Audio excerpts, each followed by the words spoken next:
Hey there, welcome back. I recorded this bonus lesson because I've been getting a lot of questions from those of you who have a set of books or an Excel sheet or your tax returns and you have some past financials and you want to get up and running with QuickBooks Online the way we're talking about in the course, but we're not sure how to get started. Or you already have QuickBooks Online and we want to be revamping it to have the two-dimensional chart of accounts, to have the products and services, to use classes or customers to kind of get on the REIB path. Okay, so I recorded this bonus session. So if you're watching it through the course or if you're getting this as a sample, check out our course, Real Estate Accounting Bootcamp. We're going to talk through this very common question I get, and I'm going to show you a detailed example of how to add a journal entry or two to bring your books up to speed. Okay, so let's get into it. Again, the question is, I've been in business for a few years. I have some QuickBooks Online data, or I have tax returns and Excel sheet. I've been managing my finances in some way, shape, or form. How do I kind of start now using the REIB method, what we've been learning in the course? How do we start with a two-dimensional chart of accounts, class tracking, etc.? How do we do that without wasting all of our time? Okay, that's the idea here, is we can easily go back years and years and years and make adjustments, but that's going to get really time consuming. So why are we making the change? We're either just getting started with QuickBooks Online, so we haven't used it before, but we have past data, or this is probably most common, the second point here. You've been using QuickBooks Online for a little bit, but you haven't been doing things in the most scalable way. For example, you're using a single chart of accounts, 123 Main Street building, 123 Main Street land, right? We're not using two-dimensional, or we're not using class tracking, location tracking. We want to make a change to the way that we're learning in Real Estate Accounting Bootcamp, right? So how do we do that without going back in time and just really spending way too much time? So how do we handle that past data? So going back and fixing the old data, it takes forever. Depending on how long you've been in business, okay, if you have QuickBooks Online data, you might have thousands of transactions, right? And so to go through all of those and change the account and to change the class will take a long time. There's no really good bulk editing way to do it within QuickBooks. There are some third-party tools, but those are really hard to get the rules straight, okay, and to not mess it up. So what we're going to do is we're going to cut our losses and we're going to start fresh at a specific point in time. Okay, so I want you to think about what that point in time should be. Okay, if we're approaching, let's say, the end of a year, okay, which is when I'm recording this video, but it doesn't have to be the end of the year. Maybe it makes sense to say, all right, 1/1/2024, that's when I'm going to start doing it this new way. We have to pick a point in time that's essential, okay? But let's go through these steps. First, establish that point in time. At which point do you want to make that switch? All right, take a snapshot of your profit and loss or your balance sheet and your balance sheet as of that time. Now, you might not have these yet, depending on where you're at. If you have QuickBooks, you have these. If you don't, maybe you have a tax return that has these, or you have an Excel that gives you some kind of idea of what this is. Basically, we need something to go off of to transfer. Third step, now this third step takes some time. That's what this whole course is about, is setting up our chart of accounts, setting up our classes, getting our architecture right. We want to make sure that we have the correct accounts, we have the right setup so that when we make the journal entries, we have the good places for them to go. And lastly, we're going to add some journal entries. Okay, so this is tiny bit tedious, but I promise you this is way faster than going back and editing all those transactions. So let's get into it. I'm going to show you exactly what I mean here. Okay, so we're going to go into QuickBooks to do this. Now, I'm recording this the end of 2023, but just to take this example, we're going to pretend that my point in time is the beginning of 2018. Okay, so I'm going to pretend that I've been in business for like a bunch of years up until and through the end of 2017. But in the beginning of 2018, I want to make a change. I want to get to two-dimensional chart of accounts. I want to get to classes, and I want to start fresh. Okay, so what I'm going to do is I'm going to establish my set of books as of 2028, okay? So step one, I've decided on exactly the date that I'm going to take, all right? I'm gonna take a snapshot of my balance sheet and my P&L. So now I'm gonna take this example as if I don't have QuickBooks Online yet set up, and so I have a balance sheet and I have a P&L that I came from Excel. Okay, so I have my Excel up right here. And on my balance sheet, I've converted it to a two-dimensional chart of accounts. Okay, now, would you have it in this format? No, it might be a little bit messy, but generally you need to get to a point where like the properties that you want on your balance sheet, what are the value of them when it comes to land, building, and closing costs? Maybe there's loans, whatever. Okay, whatever is on your balance sheet, take that snapshot as of that date. Okay. Now, if you're using QuickBooks Online already, you're going to have this right in QuickBooks. Okay. You're going to have the snapshot. So export it so you can have it on one sheet. Okay. And we can do this establishment as I'm about to demonstrate. Okay. So we got the balance sheet. I also have a P&L right here as well. Okay. So we're going to transfer this over to QuickBooks to get started. Okay. So what we'll do is, let me pull this down. And we're going to start with the balance sheet, okay? And so I'm going to go to 2 screens on my window here. And we got to make sure we've established our chart of accounts, right? We have that set up, and we have our classes set up. I've done that, okay? Now I'm going to go and add a journal entry. This journal entry can either be as of 1/1/2018 or probably more appropriately 12/31/2017, okay? And we're just going to start adding some accounts, and we got to make sure we add class. All right, so first thing, JMB checking. Okay, so JMB checking has a positive balance of $350,000. So I'm going to put in $350,000 debit. Okay, now I must make sure that I'm indicating class. So I have classes general. Now, for those of you who are using general classes, that's what you would do. If you're using not specified, you would just leave it blank. Okay, so I'm populating that JMB checking, and then I have this other one, M&T checking. So I'm going to pull that one up, and that one's got $43.75. Okay, same thing, general. All right, now I have tax and insurance escrow for 456 Maple, so let's populate that. Tax and insurance escrow, okay, is $16,224, and here I'm going to put in class as 456 Maple. My goal here is to get QuickBooks to look identical to this sheet. All right, now I got all these values for my buildings, okay? So I got to put those in here. All right, so this will take a little bit of time, a little bit tedious, but again, way better than adding all the transactions. I'm just going to do all the land first. So I'm going to pull up 4 lines for land because I have 4 properties, right? Same account. Here I'm going to populate 10,000, 25,000, 35,000, and again 25,000. Now before I miss it, let's go ahead and add my classes. So now first is 123 Main, second 264 Union, third Central Park, and fourth is 456 Maple. Okay, got my land. Now I got to do the same thing with building. Take your time with this, and actually here's a trick, okay? Here's the trick. As you're going, we're going to start adding lines. If I mess this up or if I lose internet or anything, I'm going to lose the whole thing. Okay, so what is a good idea is to, when you're adding some of these, your debits and credits must equal each other. When you're somewhere in the middle like this, it's not right, it's not done, but just save it. Just save it so that you don't lose it, okay? We still have plenty of work to do, but it's a good idea to save often, okay? It's been too many times where we get to like the 60th row, even though I hopefully don't have 60, and then things disappear, so save often. Okay, so we got building times 4, so I'm gonna populate that again. 4 of those. Okay, and let's populate what I have for building. I got 25,000. I've got 225,000. 125,000, 225,000.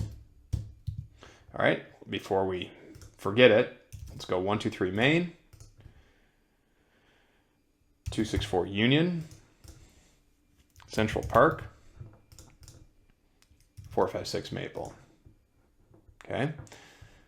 Last one of our real estate is closing costs. Now notice on these, in this example, I don't have any CapEx, but if I did, I would certainly have that as well. Again, this is tedious, no question about it, but this is going to take you less than an hour.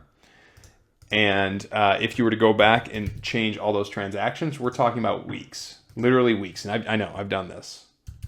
I've done the old way. So when I'm working with students or customers of mine, and we're thinking about, should we go back in time? It's really about how much time do you want to spend doing this. It's certainly valuable to have all those transactions and have that history, but what is the return on your invested time?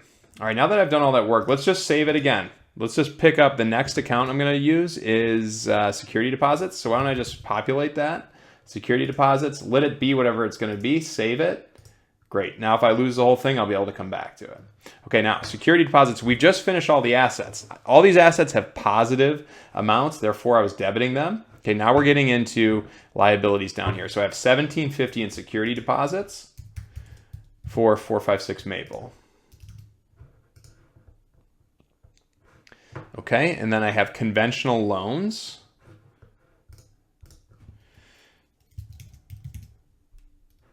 So I have 3 of these, so let's populate 3 lines.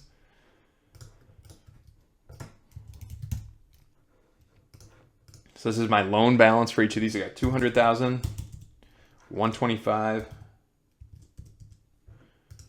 126, 810. This is for 264. This is for Central Park. And this is for 456 Maple. And you guys probably caught that. I'm putting them as debits when I should have definitely been putting them as credits.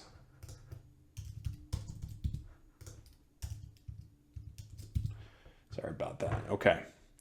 What else do we got? I got some capital contributions. So I've contributed money to this business. So let's populate that. 541,012. And that is general. Okay. I've got some retained earnings. So what is retained earnings? Retained earnings is all of the net income prior to this reporting period. So this reporting period is for 2017. So in 2017, I made $55,919. Retained earnings is all my profit before that. Okay, so we're going to put that in here. We're going to put that in as retained earnings. Okay, and I have a negative 6921. Okay, so that's going to go as a debit. I've got a negative 12,450, and I've got a positive general 55,828. Okay, so let's populate this. The negative 69, that's for 264 Union, and then the 12,450 is for Central Park, and then lastly here, the 55,825 is general. Okay. So that is looking pretty good. So I'm almost done with this. What I'm going to do is I'm just going to put in opening balance equity just to be able to save it. 55,923. It should be 55,919. So I'm off on something, but I'm just going to save this for a second. It's probably a rounding situation going on here a little bit. These were all had cents, and I rounded them a little bit. Although, yeah, 55. Yep, there it is. 55,828. Okay. All right, so what we're going to do next is we're going to add the net income. Okay, now the net income, I'm just going to save this one more time. The net income, we're going to add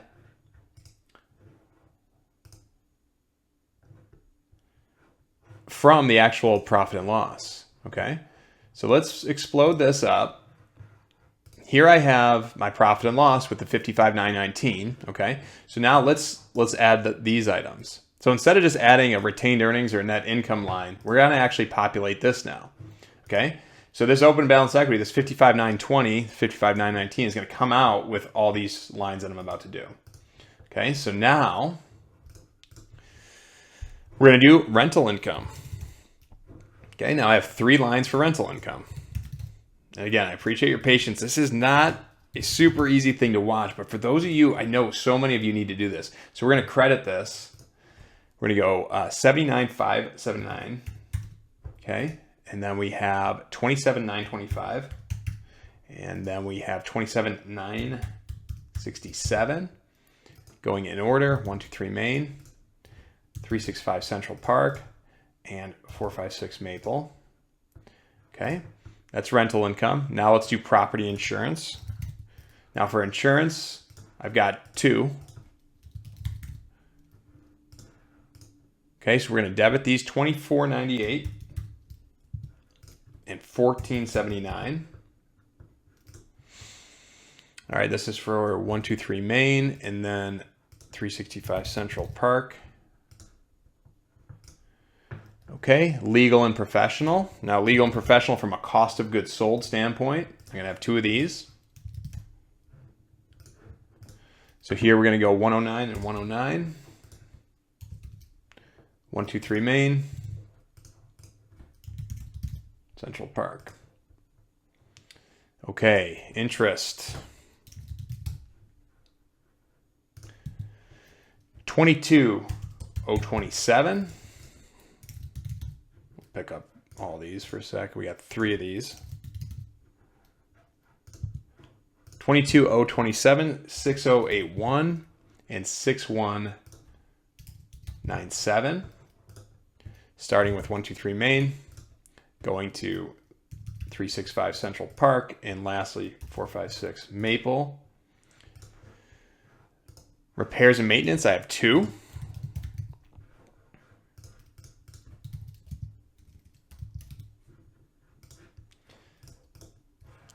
All right, so let's go with 6464 and 641. And we haven't saved in a while. Let's save. I don't want to lose all this, right? It's taking a long time, so you can literally pick any account, open balance equity, whatever, save it. It's missing class field, no big deal. Okay, let's keep going. All right, so repairs and maintenance is done. A couple more. Let's go property taxes. Do 2 lines for that. Now, do we debit, do we credit, right? Remember, in module 1 of the course, we have that cheat sheet on whether or not you should debit or credit these accounts. Once you do this enough, you're gonna learn it. And it's just gonna become, you're not gonna need that chart, but that is helpful. You don't need to reinvent the wheel. I got one more for taxes. 5988, 1350.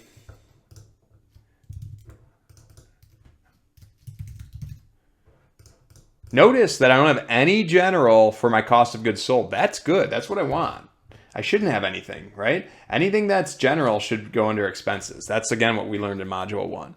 Okay, we got property taxes, do utilities. Got 3 of these. We are almost there. All right, so utilities, I'm going to have 6598. I've got 494. I've got 126 and 123 Main, Central Park. Okay, now when you get to your last line, this is kind of your check, okay? It looks like this is going to be off by $2, I bet you. Okay, so this is our check where I'm going to pull up this general legal expenses. And I'm going to see what QuickBooks recommends for me. General legal expenses, okay, $4,998, right? Not quite $5,000. All right, that's because I've been doing some rounding, okay? So honestly, we could go back and find that, but if we're doing this exercise, we're probably okay to just leave this. What I'd probably do with this is I would adjust one of my retained earnings on the general side. That's almost definitely what I'm going to do. I'm going to increase this by 2 to say that this is now 5,000. Okay, so 5,000. So this was just a rounding error. That's all that happened there. So this is general. Okay, so I have added every single thing to this journal entry, my whole business up until this point. Okay, what am I doing? I'm going to save this for a second. I'm populating my checking accounts, my assets that I own, my security deposits, my liabilities, my retained earnings from past times, and then everything from rental income down. This is my income statement. Okay, and probably you should attach the documents that you're referencing there too. All right, so now when I save and close this, let's make this as of 12/31/2017. Excellent. Let's go ahead and do that. Now when I look at my balance sheet, by class, I have the exact thing. Okay, now look at my books, 2-dimensional, perfectly set up with all those accounts there. Now, when I drill down, so this is as of 2018, so let's go 1/1/2017 to 12/31/2017. When I drill down into that net income, there it is, right? There's my profit and loss. So now, as I'm tracking in 2018, I can do a comparison. How am I doing this year versus last year, right? So if I were to fast forward, not this year, let's go 2018, 12/31. I don't have any data 2018. But you'd be able to compare this year versus last year, which is hugely important. Okay, so this is how we kind of establish a point in time. Now, let's talk about quickly if you had things the wrong way. Okay, so let's say that as of 12/31/2017, you had a value. Okay, I'm just going to do this real quick because I know this question is going to come up. Let's say that I had a value on my books as of 12/1/2017 for 264 Union land, right? What if we were keeping a one-dimensional chart of accounts? 264 land, building, and closing costs, and a conventional loan. Okay, what if, actually probably better than this would be 122 Buffalo. Yeah, let's do 122 Buffalo. Okay, just because it didn't exist before. Okay, so what if I had 122 Buffalo Street land, buildings, and closing costs, and a conventional loan? All right, so what we're going to talk about now, okay, so that's my mortgage. Let's actually make this as 12/31/2016. Okay, let's say I have 100 or 10,000.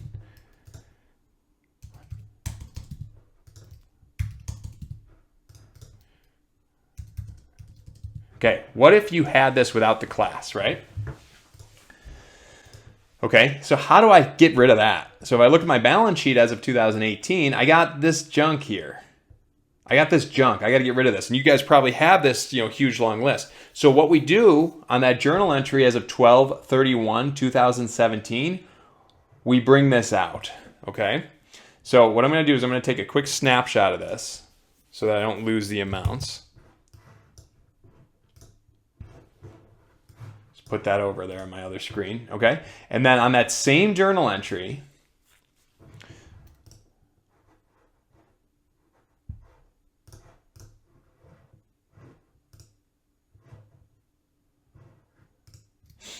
on this exact same journal entry, I'm going to get rid of the bad stuff, okay? So this 122 Buffalo Street land and building and closing costs and mortgage, I'm going to get rid of it, okay? And I'm going to leave the class blank, okay? So if I were to debit it to populate it, I'm going to credit it to get it out of there. So my land's 10,000, my building is 125,000, and my closing cost 5,500, and my mortgage is 140,500. Now, in this my set of books, it's blank. So I'm going to leave that blank. I'm getting rid of it from the blank side, and watch this.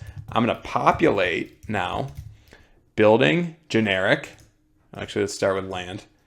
Land, generic. Building, generic. Closing cost, generic. Conventional mortgages, loans, generic. Okay. Populate this. 10,000, 125. What am I doing? I'm moving it from not specified and single, okay, to specified and two-dimensional. So here, now I'm going to put my class. I'm eliminating that. Save and close. All right, so now let's go back to this report. As of 2018, actually, before I do that, let's go 1/1/2017, 12/31/2017. So this is as of 2017. Look at my books. Okay, or actually 12/30. So right before I close, I got all this junk here. I don't want this. If I fast forward by one day, I zero all that out. It's now populated here. It shows up by class. All right, beautiful. Looks great.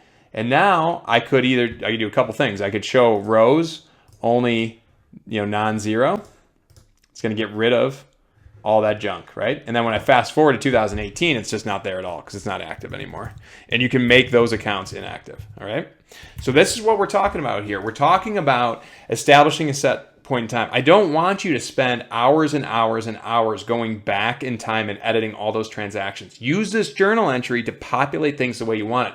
Now, from this point forward, you're going to be using classes, two-dimensional chart of accounts, the architecture that I teach you in this course, and all your transactions from here on out are going to follow this. But now you can reference your past information without spending tons of time doing that. I hope that's helpful. I'd like to know any other questions you have on this and if there's something specific that we can do to demonstrate it differently. If you haven't seen the course yet, if you're getting this as a sample, check out Real Estate Accounting Bootcamp. It's an amazing end-to-end course. And as you can see from this video, we continuously add bonus content to it all the time based on the questions from students just like you.